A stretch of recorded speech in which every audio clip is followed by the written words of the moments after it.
Hello and welcome to It's Tomorrow News. The lava from Mount Kilauea flowed inches closer to the village of Pahoa, Hawaii on October 29, 2014.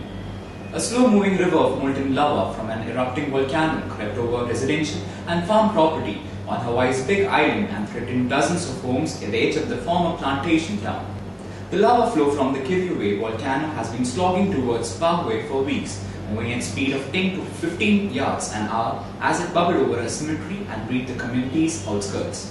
After wind from Hawaii's Kilauea volcano opened up in June, it sent a thick river of lava on slow march towards the village of Pahoa on the Big Island's east side.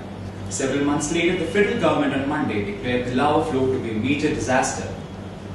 The lava flow is very unpredictable, but Hawaiians have always lived with volcanoes. Kilauea has erupted continuously from its Pu'u'o wind since 1980s. The sight of glowing lava inching down a hillside hasn't surprised most locals like it would do to outsiders. The lava has been inching forward for 30 years. Lava from Kilauea has approached communities before, sometimes with disastrous results. The nearby town of Kelowna was overrun by lava from the volcano in the early 1990s that destroyed and partly buried most of the town. Despite the latest lava flowing having crossed onto a residential property in Pahoa last week, no homes have been destroyed, and officials said the lava flow had slowed down by Monday. Residents of about 50 homes were evacuated. As of October 29, the lava had destroyed only a storage shed in the village, but the molten rock creeping forward 5 to 10 yards every hour also stood less than 100 yards from a nearby home.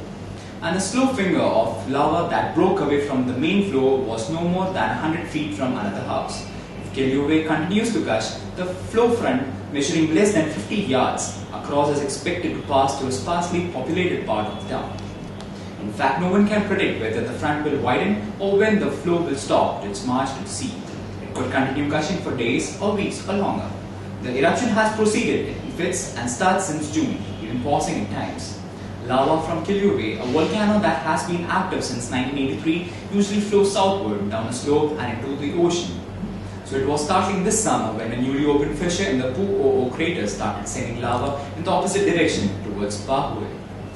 The flow traveled north, riding for some distance in a crack that kept the hot rock insulated, before passing through the uninhabited edge of the Kahoe homestead subdivision. That's all for now. For more updates, stay tuned with us. For It's Tomorrow News, Abraham Johnson.